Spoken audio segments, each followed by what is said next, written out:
कुंज बिहारी जय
चर्चा करेंगे श्रीमद् भागवतम स्कंद 3 अध्याय 4 श्लोक संख्या नंबर 34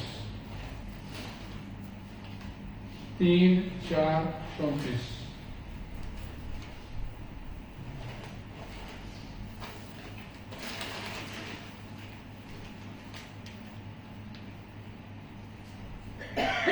भगवद गीता हो या श्रीमद् भागवत पुराण का कोई भी श्लोक बोलना अपने आप में ब्रह्मांडकारी होता है। सभी से प्रार्थना पीछे पीछे बोलिएगा। देहन्यासं च देहन्यासं च तस्य एव धीराणां तस्यैवं धीराणां धैर्यवर्धनम् अन्येषां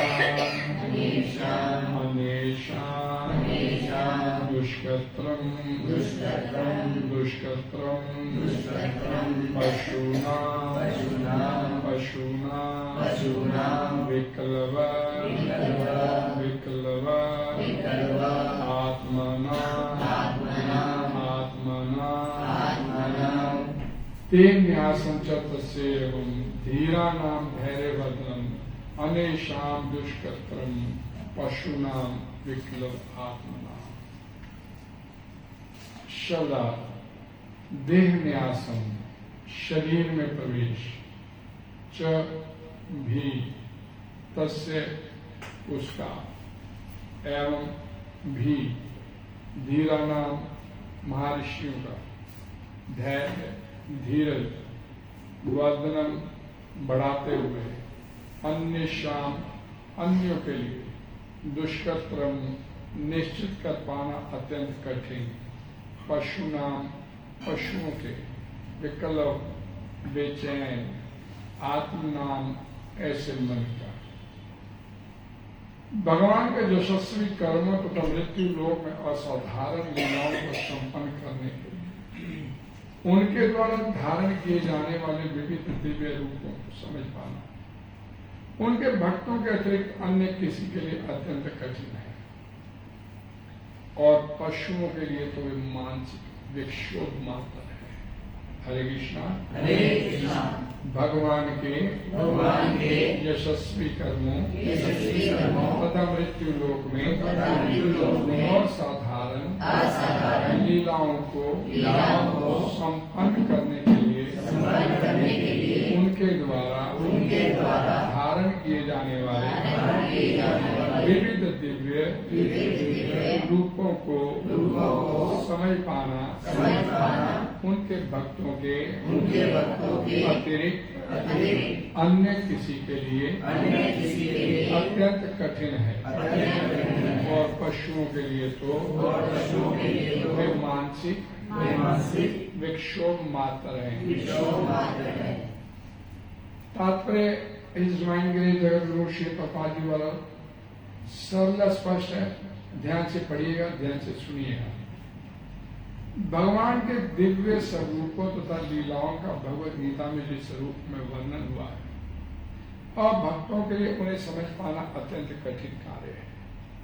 भगवान कभी भी ज्ञानियों तथा योगियों जैसे व्यक्तियों के समक्ष अपने को उद्घाटित नहीं करते। कुछ अन्य लोग भी हैं जिनकी गणना हृदय की गहराई से भगवान से ईर्ष्या करने की पशुओं में की जाती है। ऐसे ईर्ष्यालु पशुओं के लिए भगवान के आविर्भाव तथा तिरोधान का विषय केवल मानसिक विक्षोभ है, जैसा कि भगवद गीता 7:15 में पुष्टि की गई है। ऐसे दुर्जन जिन्हें मात्र भौतिक भोगों की ही चिंता रहती है, तो भारवाही पशुओं की तरह कठिन श्रम करते हैं, आसुरिक भाव के कारण किसी भी अवस्था में भगवान को नहीं जान पाते। मृत्यु लोक में अपनी लीलाओं के लिए भगवान द्वारा प्रदर्शित दिव्य शारीरिक अंशों तथा ऐसे दिव्य अंशों का आविर्भाव तथा तिरोभाव कठिन विषय है और जो लोग भक्त नहीं है उन्हें सलाह दी जाती है कि वे भगवान के आविर्भाव तथा तिरोधान भाव की चर्चा न करें, अन्यथा वे भगवान के चरण कमलों पर और अधिक अपराध कर सकते हैं। वे आसुरी भाव से भगवान के दिव्य आविर्भाव तथा तिरोभाव के विषय में जितनी ही अधिक चर्चा करेंगे उतना ही अधिक वे नरक के गहनतम भागों में प्रवेश करेंगे, जैसा कि भगवद गीता 16:20 में कहा गया है। जो भी व्यक्ति भगवान की दिव्य प्रेम युक्त सेवा भाव के विरूप है वह न्यूनादि का पशु है, जिसकी पुष्टि श्रीमद् भागवतम के इस श्लोक में हुई है। हरे कृष्णा। ओम अज्ञानतिमिरस्य ज्ञानञ्जनाय चक्षुरुन्मीलितं तस्मै श्रीगुरुवे नमः। श्रीचैतन्यमनोभीष्टं स्थापितं येन भूतले स्वयं रूपा कदामि ददाति स्वपदान्तिकं। वन्देऽहं श्रीगुरो श्रीयुक्तं श्रीगुरुवैष्णवस्य श्रीरूपं साद्वैतं सैतन्यनाथं साद्वैतं सावधूतं परिजनं सहितं श्रीकृष्णचैतन्यदेवं श्रीराधा कृष्णपादान् शरणं श्रीशाखान्वितं। नमो विष्णुपदाय कृष्णवेष्टाय भूतले श्रीमते भक्तिवेदान्त स्वामिने नामिने। नमस्ते सरस्वती देवे गौरवाणी प्रचारिणे निर्विशेषशून्यवादी पाश्चात्यदेशिकारिणे। हे कृष्णा करुणा सिंधु दीनबंधु जगत्पते गोपेश गोपिका कांत राधा कांत नमस्ते। तप्तकांचन गौरांगी श्री राधे वृंदावनेश्वरी विश्वानुसुते देवी प्रणमामि हरिप्रिये। वाञ्छाकल्पतरुभ्यश्च कृपा सिन्धुभ्येव च पतितानां पावनेभ्यो वैष्णवेभ्यो नमो नमः। जय श्री कृष्ण चैतन्य प्रभु नित्यानंद श्री अद्वैत गदाधर श्रीवासादि गौर भक्तवृंद। हरे कृष्णा कृष्णा कृष्णा हरे हरे हरे राम राम राम हरे हरे। ग्रंथराज श्रीमद् भागवतम जय। जगद्गुरु श्री भगवान जय। भगवान के यशस्वी कर्मों तथा मृत्यु लोक में असाधारण लीलाओं को संपन्न करने के लिए उनके द्वारा धारण किए जाने वाले विविध दिव्य रूपों को समझ पाना। भगवान इस मृत्यु लोक में जब आते हैं और विविध कई प्रकार के रूप धारण करते हैं। कृष्ण बन के आते हैं, राम बन के आते हैं, नरसिंह बन के आते हैं, मत्स्य रूप में आते हैं, कुर्म रूप में आते हैं, वराह रूप में आते हैं, विभिन्न रूपों में आते हैं। तो उनके द्वारा धारण किए जाने में विविध दिव्य रूपों को समझ पाना और उनकी असाधारण लीलाओं को संपन्न करने के कारण उनको समझ पाना आम व्यक्ति के लिए संभव नहीं है। क्या बोला गया कि सिर्फ और सिर्फ उनका भक्त बने बिना उनके इन विविध रूपों को, उनके जन्म को, उनके कर्मों को, उनके आविर्भाव को, उनके तिरोभाव को नहीं समझा जा सकता। ऊपर से निकल जाएगा सब कुछ। और साथ ही एक लाइन और जोड़ दिया यहां पर, पशुओं के लिए तो एक मानसिक विक्षोभ मात्र है। पशु किनको बोला गया? न मां दुष्कृतिनों प्रपद्यन्ते। भगवद गीता के 7वें अध्याय के 15वें श्लोक में जहां प्रभुपाद जी ने उसका उल्लेख भी किया है। न मां दुष्कृतिनों, दुष्कृति लोग जो होते हैं मेरी शरण में नहीं आते हैं। और वो जब इस तरह की बात करते हैं तो वो निंदा आलोचना, क्योंकि भगवान से उनका ईर्ष्या का संबंध होता है। तो भगवान भगवद गीता के आखिर में भगवान श्री कृष्ण अर्जुन को क्या बोलते हैं कि ये जो मैंने तेरे को भगवद गीता का ज्ञान दिया है, ये उन लोगों को मत सुनाना जो मेरे से ईर्ष्या करते हैं, दुष्कृति लोग। कृष्ण ने भगवान को देखा, क्या लगे घंटियां मारने, क्या मिलता आपको, इस तरह की बात है। उन लोगों को मत बताना। भगवान श्री कृष्ण भगवद गीता में इस बात का उल्लेख करते हैं। और यहां पर बोला गया कि पशुओं के लिए तो ये मानसिक साइकोलॉजिकल विक्षोभ, डिस्टर्बेंस, मेंटल डिस्टर्बेंस उससे ज्यादा और कुछ नहीं। यहाँ पर बताया गया मेंटली डिस्टर्ब जो लोग होते हैं उनके लिए तो कुछ वैसे ऊपर से निकल जाएंगे। भगवान के दिव्य स्वरूपों तथा लीलाओं का भगवद गीता में जिस रूप में वर्णन हुआ है, अब भक्तों के लिए उन्हें समझ पाना कठिन कार्य है। और भगवद गीता में भगवान श्री कृष्ण इस बात की व्याख्या खुद भी करते हैं, भक्त्या तु अनन्या शक्य एवं विदो अर्जुना पर विष्णु दृष्टुम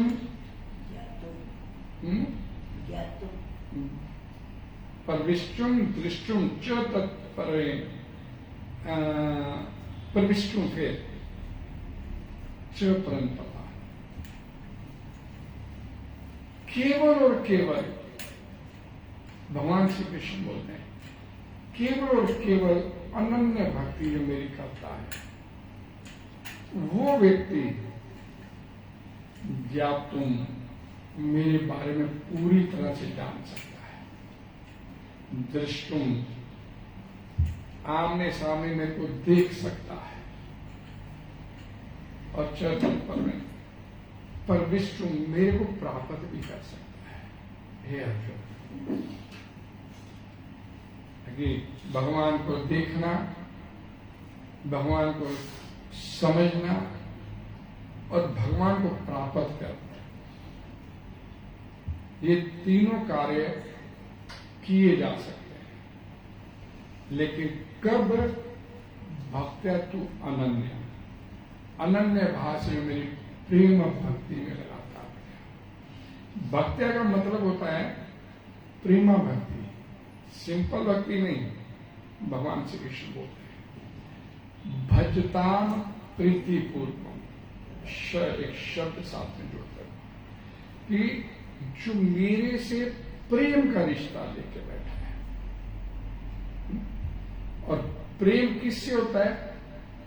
नहीं, हम अपने इस संसार में देखते हैं नौजवान लड़का लड़की हंस उसी के बारे में चर्चा करना, उसी फोन पे लगे रहना, उसी के मिलने की बात करना, तो ये सारा कुछ तो वही होता है जो संभव यहाँ प्रेम होता है।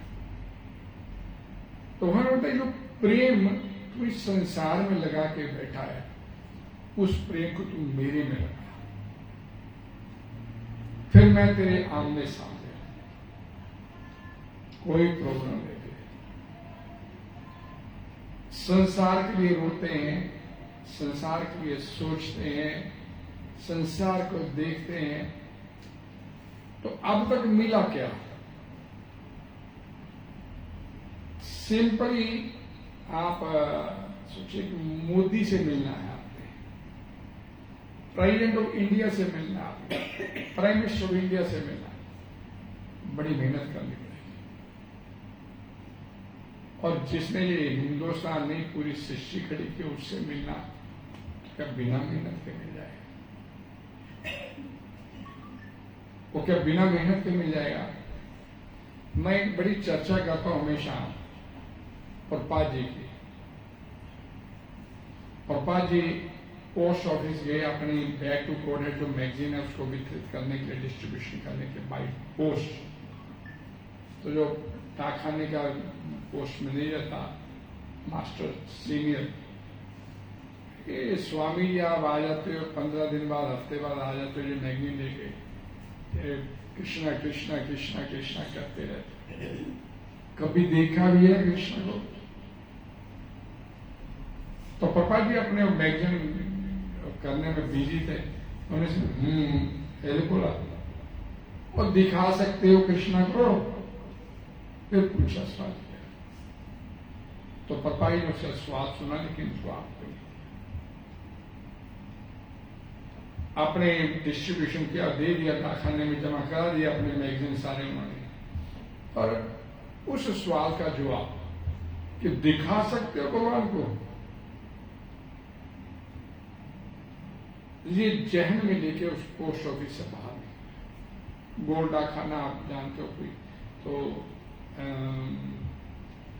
कनाट प्लेस और दुख निवारण का गुरुद्वारा उसके बीच में पड़ता है, कनाट प्लेस के साथ। वहां से पोस्ट ऑफिस से निकले ये तो सीधी सड़क उन्होंने पकड़ ली गेटवे ऑफ इंडिया की दिल्ली में, और गेटवे ऑफ इंडिया तक पहुंच गए पैदल चलते चलते इतने किलोमीटर। और गेटवे ऑफ इंडिया पे पहुंचे तो वहां उन्होंने गेटवे ऑफ इंडिया को साथ ही उनके बगल में एक माइल और शिलान्यास खड़ा होता है जिसपे लिखा होता है ये इनकी याद में बनाया गया ये गेटवे ऑफ इंडिया। तो प्रभा जी उस शिलान्यास को पढ़ने लग गए। उसमें लिखा था कि भारत को आजादी दिलाने के लिए सैकड़ों हजारों लोगों की कुर्बानियां जो जिन्होंने दी उनकी याद में ये गेटवे ऑफ इंडिया का निर्माण किया गया है। तो प्रोपाई ने शिलान्यास पढ़ा और उनके जहन में आंखों में थोड़ी चमक आ गई। घर आगे सीधा अपने कमरे में आए और लिखने बैठ गए। क्या लिखते हैं, बैकबोर्डेड फ्रंट पेज पे उन्होंने वो अपनी कथा स्टोरी छापी कि एक पृथ्वी के छोटे से टुकड़े को 100 करोड़ लोगों से आजाद कराने के लिए हजारों सैकड़ों कुर्बानियां देनी पड़ती हैं। इतनी कुर्बानियां दी तो जाके एक धरती का छोटा सा टुकड़ा जो भारत वो आजाद हुआ। यानी आजादी देखने को नसीब हुई। और जिसने जब पूरी सृष्टि खड़ी किया हुआ है, जैसे पार्ट ऑफ इंडिया जिसका उसका पार्ट है, जिसने ये सृष्टि बनाई रचना किया, उसको दुनिया बोल देती है बड़े आराम से, क्या उसको दिखा सकते हो? उसको दिखा सकते हो? मतलब इस तरह का काम हो गया कि भाई वेटर है उसको बुलाया, वो इधर आता। भगवान तो बैरे की तरह हो गए, भाई वो आज दिवस बुला लिया, आज हो गई। हमने कितना सस्ता सोच लिया भगवान को कि दिखा सकते हो, अक्सर बात कर लेंगे। और किसने देखा जी भगवान को छोड़ो, ये सब दिखा। लेकिन यहां प्रभुपाद जी बोलते हैं कि भक्त बने बिना, ऐसे भगवान श्री कृष्ण बोलते हैं, भक्त बने बिना ना तो तुम मेरे को जान सकते हो, ना प्राप्त कर सकते हो, ना मेरे को देख सकते हो। देख कौन सकता है? प्रेमांजन अक्षुरित भक्ति विलोचनेना संतैव सदैव हृदय शेर लोक। आंखों में प्रेम रूपी काजल लगाने से, यानी कि भाव भक्ति का प्रेम का संबंध उससे अपना जोड़ने से भगवान फिर स्वमेव सहूर्तदा अपने आप आपके सामने प्रकट हो जाते हैं। बुलाना नहीं पड़ता उसको भगवान। लेकिन प्रॉब्लम क्या है कि वो प्रेम रूपी अंजन जो है अपनी आंखों में लगाना, वो नहीं, वो संसार रूपी अंजन लगा के बैठे हैं। वो भगवान को देखने वाला अंजन नहीं लगाने के लिए, और लगाने के लिए नहीं तैयार है। वो बातें करने तक सीमित रहता महाराज, लगाने के लिए उस अंजन को तैयार नहीं है। भागवतम पुराण क्या बोलती है?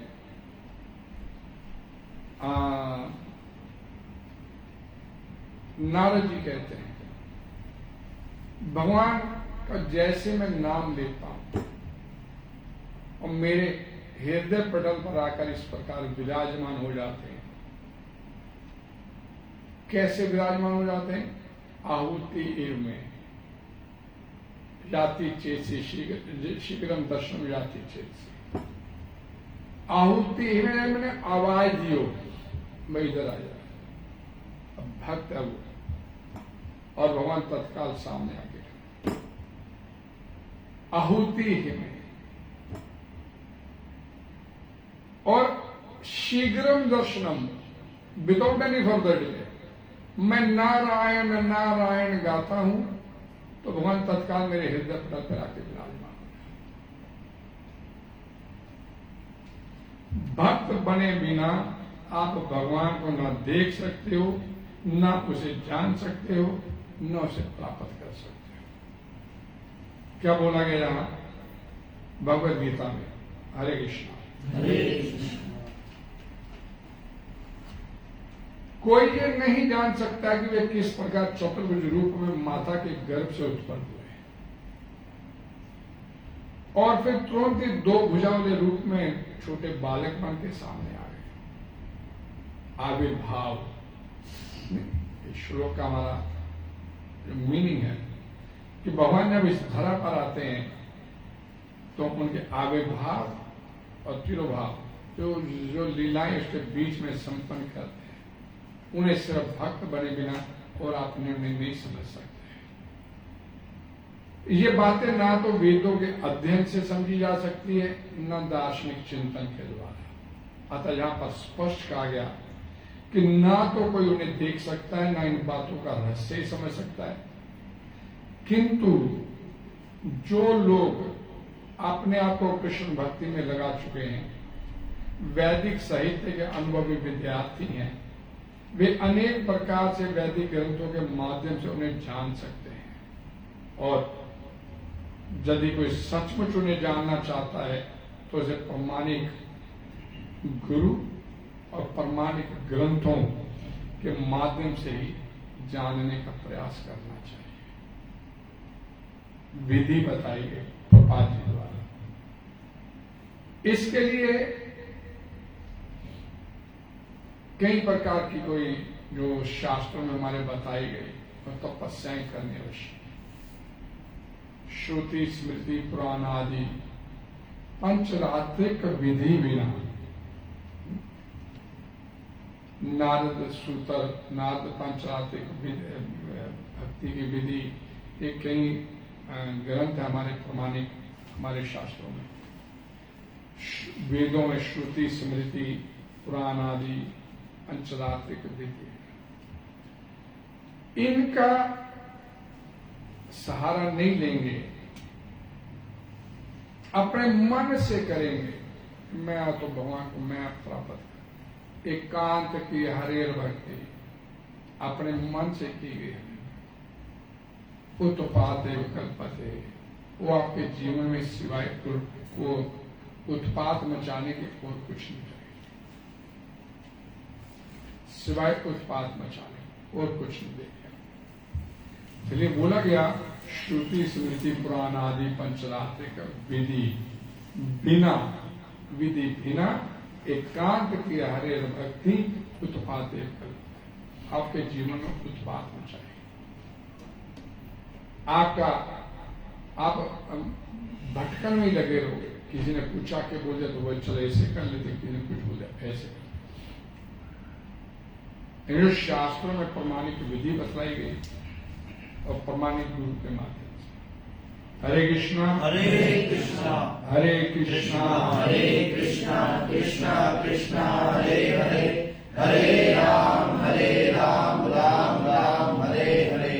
भगवान को देखना, भगवान को समझना, भगवान को प्राप्त करना।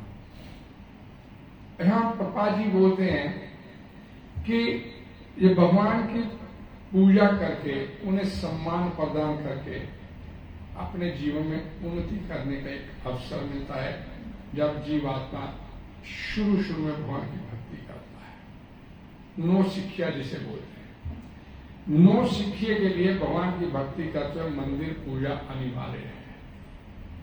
मंदिर में भगवान जी का मंगल आरती करना, भगवान जी का श्रृंगार करना, मंदिर को बुहारना, धोना, सजाना, भगवान को भोग लगाना, ये जितने मंदिर के कार्य हैं। क्या बोला यहाँ पर? भगवान की भक्ति करते मंदिर पूजा अनिवार्य कार्य है, जिसकी पुष्टि श्वेताश्वतर उपनिषद में हुई है। यस्य देवे परा भक्ति यथा देवे तथा गुरो तस्ये ते कथिता ही अर्था प्रकाशम थे महात्मना। अर्थात जिसमें भगवान के लिए अविचल भक्ति भाव होता है, और जिसका मार्गदर्शन गुरु करता है, यस्य देवे, जिसमें भी कि उसकी वैसी अविचल श्रद्धा होती है, वह भगवान का दर्शन प्रकट रूप में कर सकता है।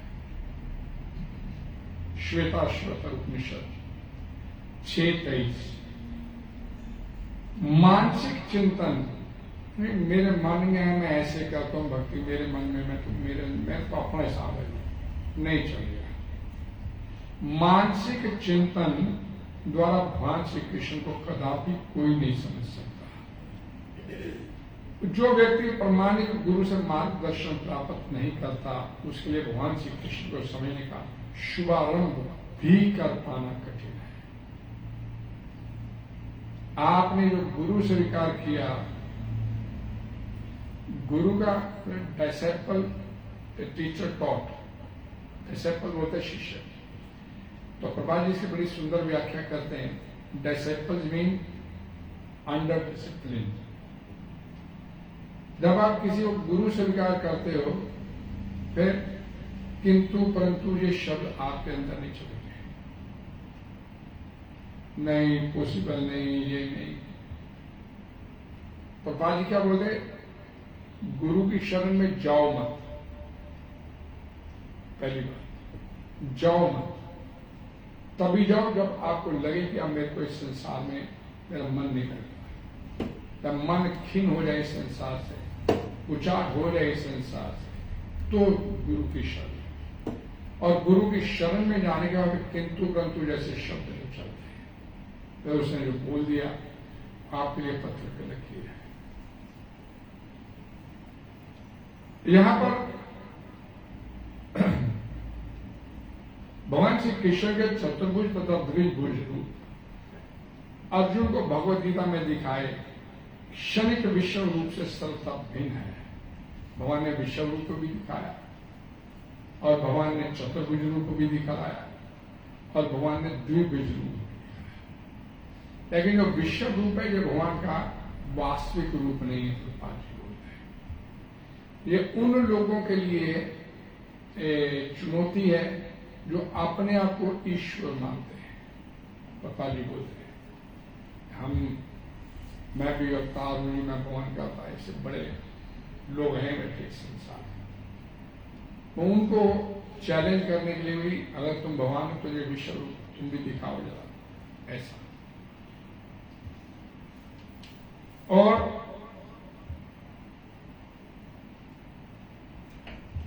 कृष्ण विश्व रूप से नारायण के चतुर्भुज रूप में और फिर अपने सहज द्विभुज रूप में परिणत होते हैं।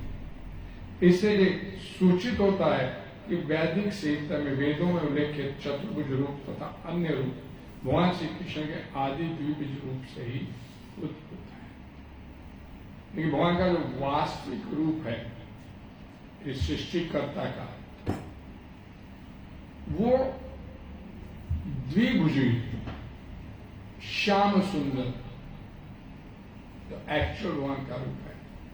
द्विभुजी है, दो भुजन, और श्याम सुंदर वर्ण के हैं। और श्याम सुंदर कभी भी राधा के बिना नहीं रहते हैं। भगवान जब अपना अलौकिक रूप किसी को दिखाते हैं तो वो राधा रानी के साथ राधा श्याम सुंदर रूप जो वास्तविक उनका स्वरूप है, उस रूप में प्रकट होते हैं। भगवान श्री कृष्ण का सर्वाधिक निकट चतुर्भुजी रूप जो महाविष्णु के नाम से विख्यात है, और जो कारणा अर्णव में शयन करते हैं तथा जिनके श्वास तथा प्रश्वास में अनेक ब्रह्मांड निकलते एवं प्रवेश करते रहते हैं, भी भगवान का एक अंश है। उसे महाविष्णु भी बोलते हैं। ये किस लिए बोला जाता है?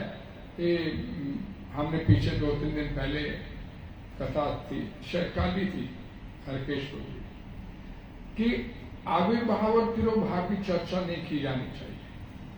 और जहां पे बोला गया, तात्पर्य पप्पा जी ने बोल दिया आज कि अब भक्त जब चर्चा करेगा तो अपराध कर बैठेगा, और अपराध की माफी नहीं मिलती। फिर इस तरह के किए गए अपराध, अब भक्त ये आविर्भाव, भगवान भी हमारी तरह आते हैं संसार में, वो भी हमारी तरह ही उन्होंने यहाँ पर रहे, फिर आखिर में जरा नाम के शिकारी ने तीर मारा, वहां मर गए, हम लोगों की तरह मरे।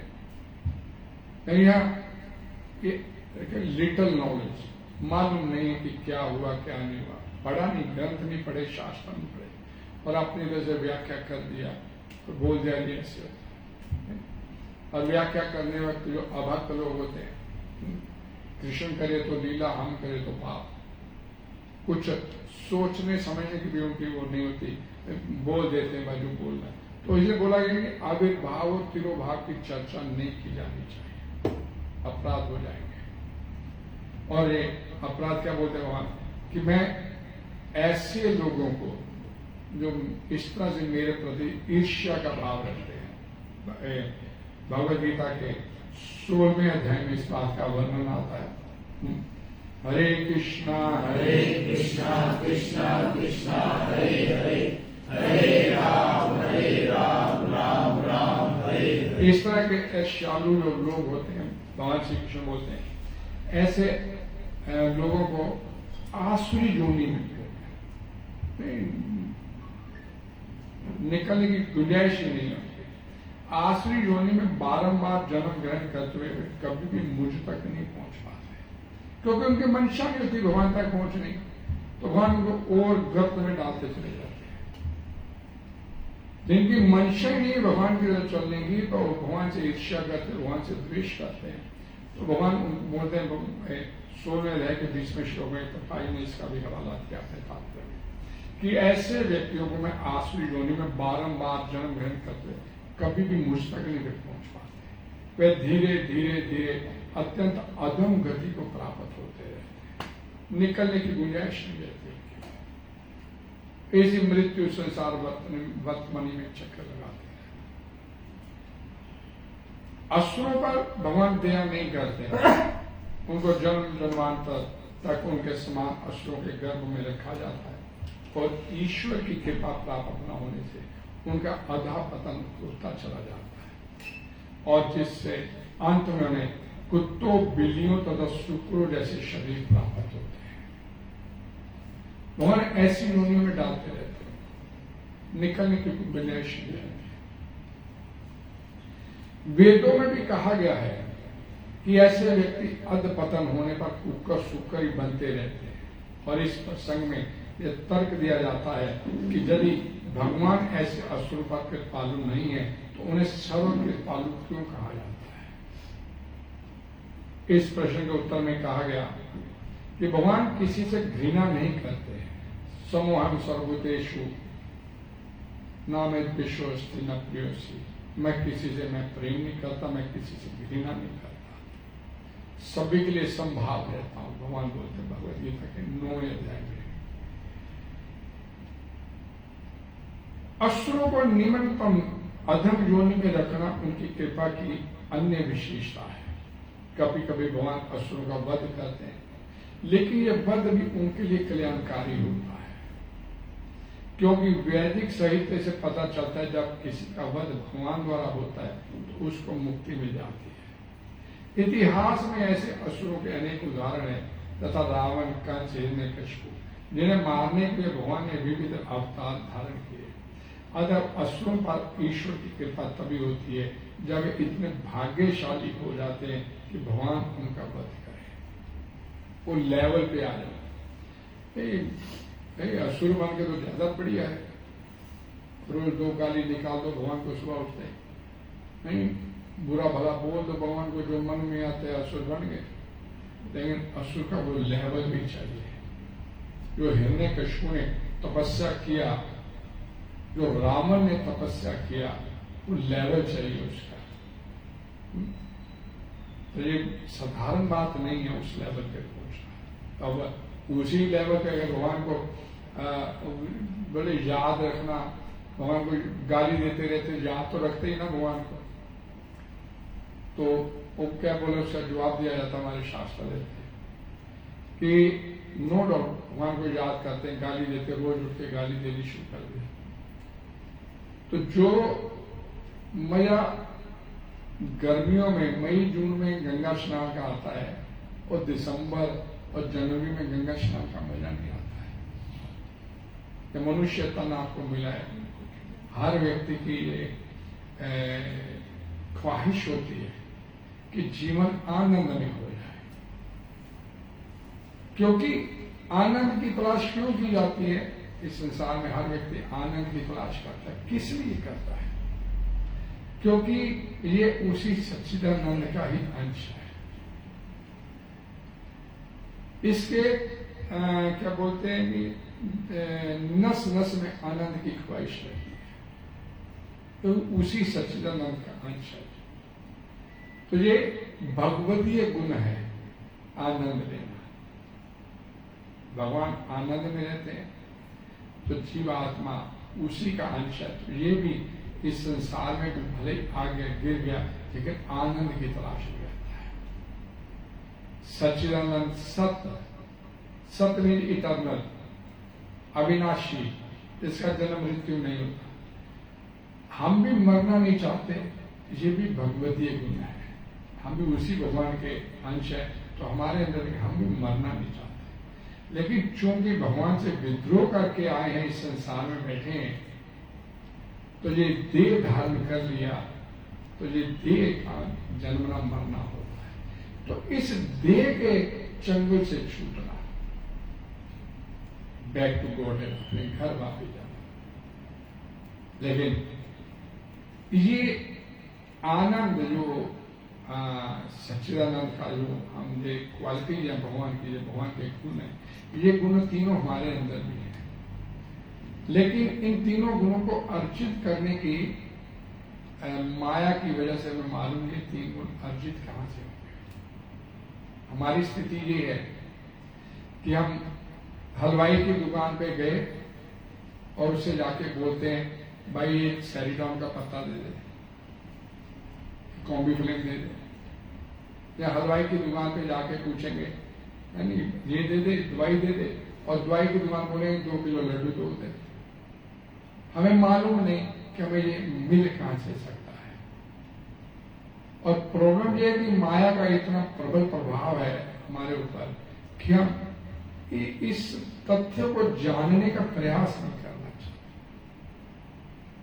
माया के इतने हैप्चुअल हो गए हम लोग कि माया के साथ ही जन्मना मरना शुरू है। पहले दुनिया के साथ है, हम तो दुनिया के साथ हैं। दुनिया खड्डे में जा रही है, हम भी चले जाएंगे खड्डे में। हमारा क्या, हम भी खड्डे में चले जाएंगे। तो ये हमारी स्थिति है। हम सब लोग यहां पर बैठे हैं, जितने भी लोग हैं, सभी लोग, दूसरे भी लोग हैं, सभी को मालूम है संसारिक चंगल से छूटना है। तो अंत काले चमा में स्मरण मुक्त अखिले हुए, अंत में उसका शरीर छोड़ते में उसका सिमरन करना है। ये सबको ज्ञान है। लेकिन फिर भी अपने घरों में हम देखते हैं जब कोई मरने वाला होता है, जैसे कुछ कोई आखिरी इच्छा नहीं, कोई खाने की इच्छा, कोई पीने की इच्छा, कुछ देने की इच्छा, ये बोलते हैं। उसमें ये नहीं बोलते कि भाई इसे नाम जपवा दो, इसको जो जाने वाला है इसका नाम सिमरन करवा।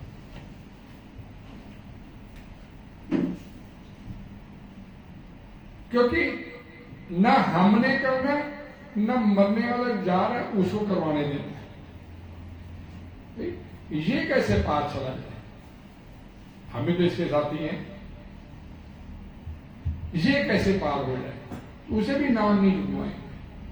यही बोले कुछ पूछ लो, इसके खाने की इच्छा, कोई पीने की इच्छा, कोई देने की इच्छा, कोई दान दून करना है कर ले भाई, नहीं रहना तुम्हें इस संसार में। ऐसी व्यवस्था हम लोग घर के लोग ये कर, बाहर निकलने नहीं देना।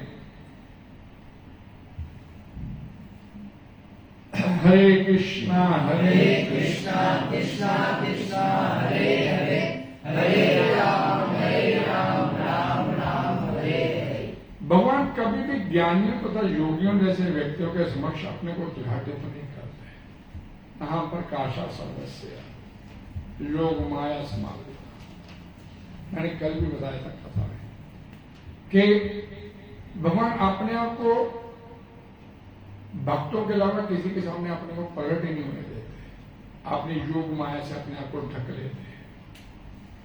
दुर्योधन के सामने भी भगवान श्री कृष्ण थे, तो भीष्म पितामह के सामने भी भगवान श्री कृष्ण। भीष्म पितामह को मालूम था कि ये भगवान है, लेकिन दुर्योधन को नहीं मालूम था।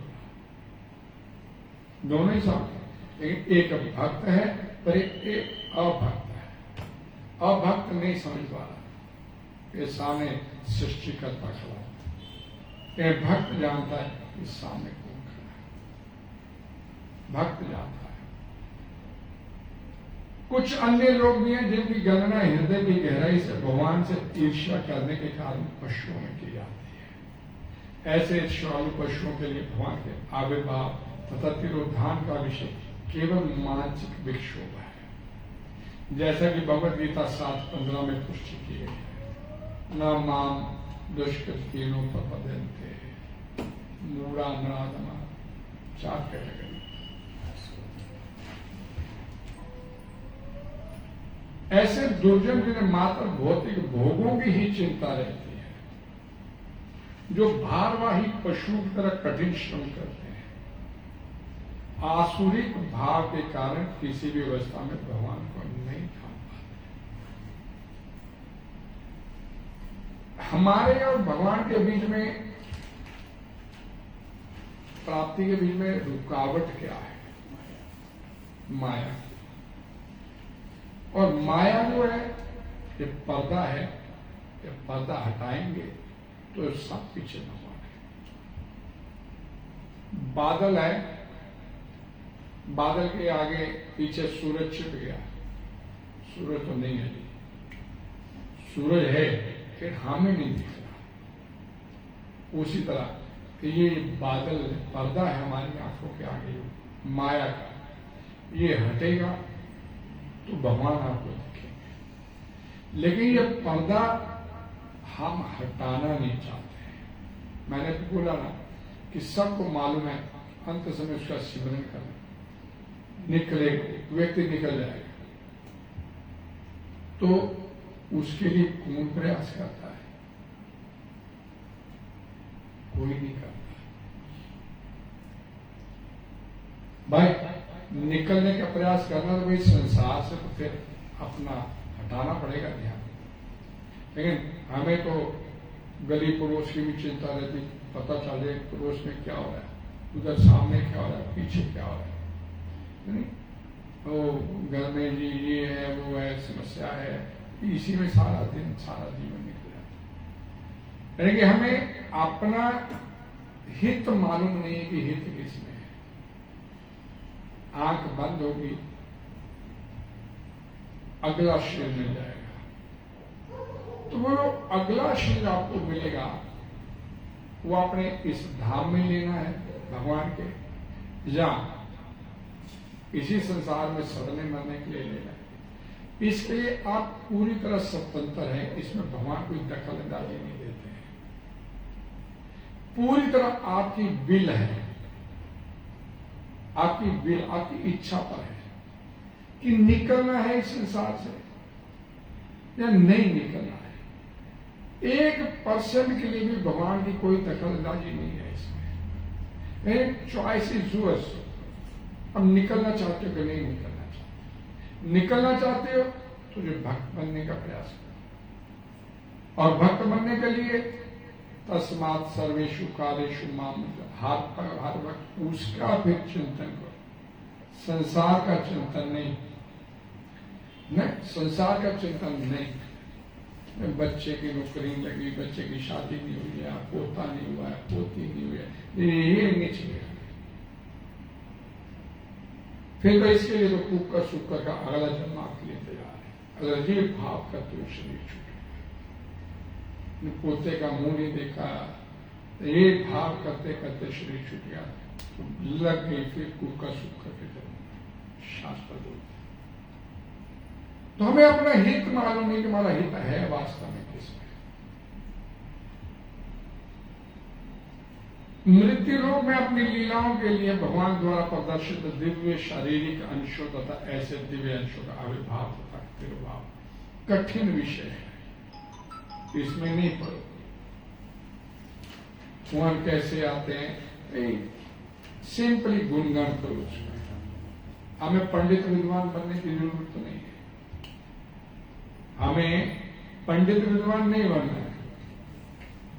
हमें क्या करना है, उसके नाम रूप लीला का गुणगान करना, गुणगान करते करते निकल जाने की व्यवस्था।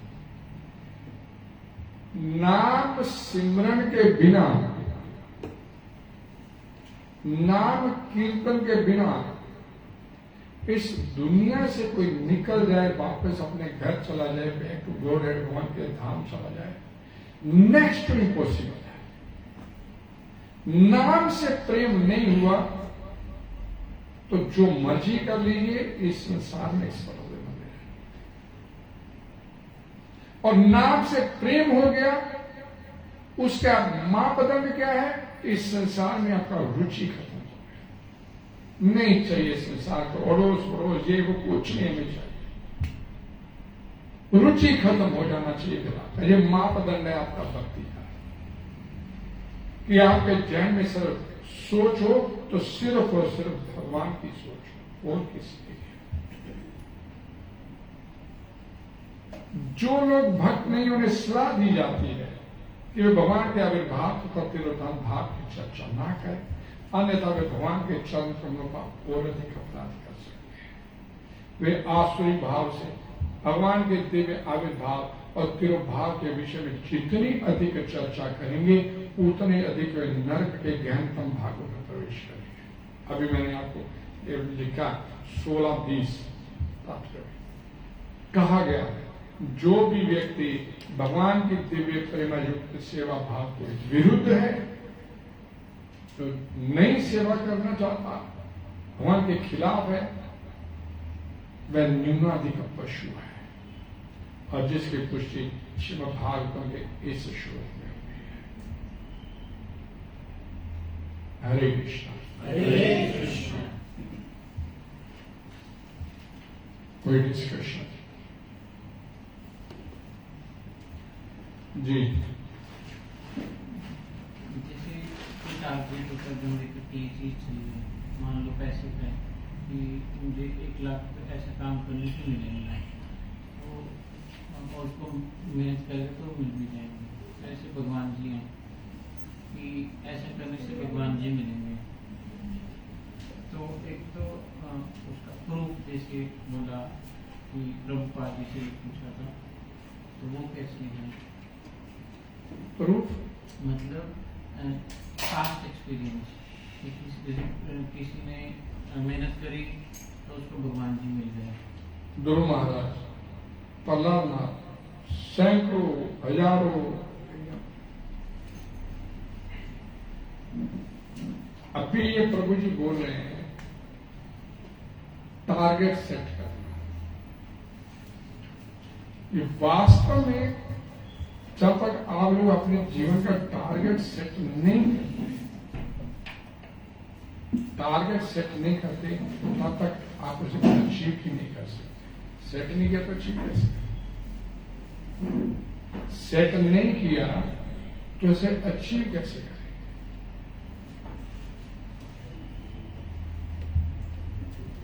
मैं बड़े कल भी परसों भी एग्जाम्पल दिया था कि